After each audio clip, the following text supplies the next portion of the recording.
Saya udah lama nggak ngajar filsafat ya, saya ingat-ingat dulu Pak ya. Karena semenjak pindah ke Institut Ilmu Al-Quran di Pasca, saya ngajarnya ilmu Quran.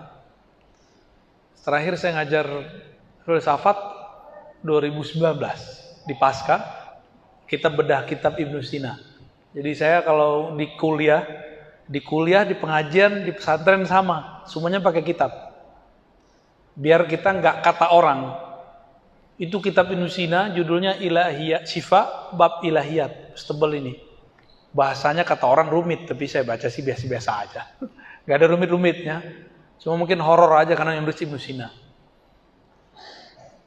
Adakah perkembangan filsafat sampai sekarang? Itu. Ya. Perkembangan dari tadi. Filsafat itu kan asal katanya filosofia. Thalabul hikmah, mencari hikmah. Hikmah tertinggi kan dari Allah. Yu'til hikmata man yasha. Allah berhikmah kepada siapa yang dikehendaki. Inilah jawaban Ibnu Rushd ketika ada orang mengharamkan filsafat. Ketika ada yang mengkritik filsafat, yaitu Al-Ghazali. Jadi Imam Ghazali mencoba memetakan filsafat. Mana yang boleh, mana yang makruh, mana yang bid'ah, mana yang haram. Lalu oleh Ibnu Rushd diserang balik. Cuma sayangnya Imam Ghazalinya udah wafat. Kalau enggak pasti balas-balasan tuh. Ya. Faslul Maqal, judul kitabnya Ibnu Rushd. Ya, Faslul Maqal, buku tipis. Sayangnya tipis ya. Imam Ghazali untuk memetakan filsafat tebal-tebal kitabnya. Kok Ibnu Rushd nulisnya kecil sekali, jadi enggak level kata pengikut Ghazali. Filsafat ini secara tema dibagi kepada beberapa tema. Pertama, ilahiyat. Tentang ketuhanan. Itulah filsafatnya Plato, Socrates, Aristoteles. Teori ilahiyat mereka itu adalah adaptasi serapan dari ajaran Nabi Yunus Sulaiman. Cuma karena mereka sudah berjarak dari para nabi, lalu mereka menggunakan akal. Sehingga bercampurlah antara konsep wahyu dengan teori-teori pemikiran. Itu yang terjadi pada Aristo. Ya, Aristo ini punya kitab tentang ilahiyat. Apa fakta uniknya Pak? Ini satu kebanggaan bagi umat Islam yang mampu bahasa Arab. Semua filsafat Yunani sudah disalin ke bahasa Arab. Maka yang ada sekarang filsafat Yunani itu yang murninya pakai bahasa Arab, yang bahasa Yunaninya sudah tidak ada. Kalaupun ada, itu diterjemahkan ulang dari Arab ke Yunani. Gitu, itu fakta menariknya. Jadi kalau ada orang ngaku, saya pakar filsafat Yunani, kita tanya, kamu bisa bahasa Arab nggak? Kalau dia nggak bisa bahasa Arab, terbuang Pak. Saya kemudian membaca buku sejarah Deborah namanya. Apa kata dia? Dulu bahasa Arab kalian ini adalah bahasa pengetahuan dunia. Seperti bahasa Inggris.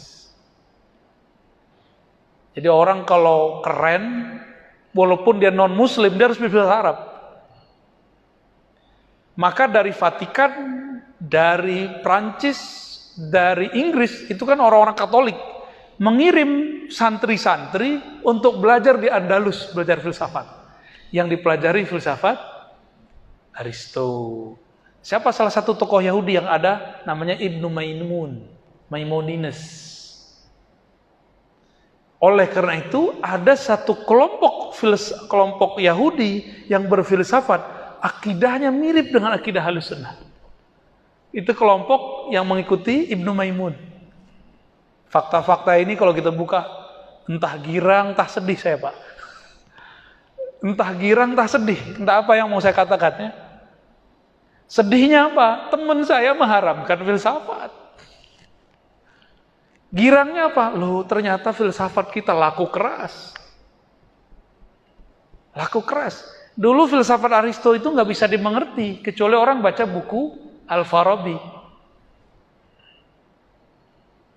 Itu jadi ngomong filsafat gitu Pak. Terus tasawuf di mana? Tasawuf dan filsafat ini dua hal yang berbeda. Filsafat itu perangkatnya akal. Kalau tasawuf perangkatnya dua, kolbu dan ruh. Kalau fikih perangkatnya dalil tertulis. Semuanya dalil. Dalil tertulis, dalil yang difikirkan, dalil yang dirasakan, dalil yang tersirat. Bisa ulang nggak? Fikih dalilnya tertulis. Ayat berapa, halaman berapa, hadis riwayat siapa. Itu fikih. Filsafat dan ilmu akidah mirip. Akal, dalil akal. Bisa nggak akal menerima? Ini dalil tertulisnya begini. Akal nyambung nggak? Kalau nggak nyambung, berarti ada masalah dalam memahami dalil. Nah, ini hubungan filsafat dengan akidah. Terus yang ketiga ini tasawuf. Tasawuf ada dua model. Ada tasawuf qalbiyah, ada tasawuf ruhiyah. Tasawuf qalbiyah, dalil rasa. Dalam Al-Quran disebut ala bidzikrillah tatmainnul qulub. Ketahuilah hanya dengan menyebut nama Allah hati tenang. Cobain dulu nyebut nama Allahnya. Tenang enggak? Kalau tenang berarti sudah bertasawuf qalbiyah. Itulah dalilnya. Enggak cukup dengan mengatakan surat Ar-Ra'd ayat 28. Hati tenang dengan berzikir. Itu dalil tertulis. Cobain dulu, tenang enggak? Kalau enggak tenang berarti cara zikir antum enggak sesuai dengan warisan Rasulullah Sallallahu alaihi wasallam. Oh, ini zikir pagi sore, zikir pagi petang. Kok saya nggak tenang? Ya karena ente membid'ahkan orang bersanad, tapi ente pakai buku kecil, ya. Ya nggak nyambung. Ya lebih sohoi orang yang bersanad itulah. Mereka kolbunya lebih damai. Kalau cuma cari ketenangan gampang, Pak. Tapi di balik kolbu Allah menyebut ada fuad di Quran kan. Lalu ada lagi ulul albab, albab lub, ada lagi lub. Di balik lub ada yas'alunaka 'anir ruh, ada ruh. Ini ada makanan-makanannya, ada dalil-dalilnya. Kalau disimpulkan dalilnya adalah mengenal secara hakul yakin. Mengenalnya memandang. Jadi dalilnya ketemu dulu baru percaya. Itu ruh. Maka Nabi ngomong, kamu ibadah seakan memandangnya. Itulah dalil terkuat. Kata orang Monas di Jakarta, lihat fotonya, oh. Lihat dari jauh, iya.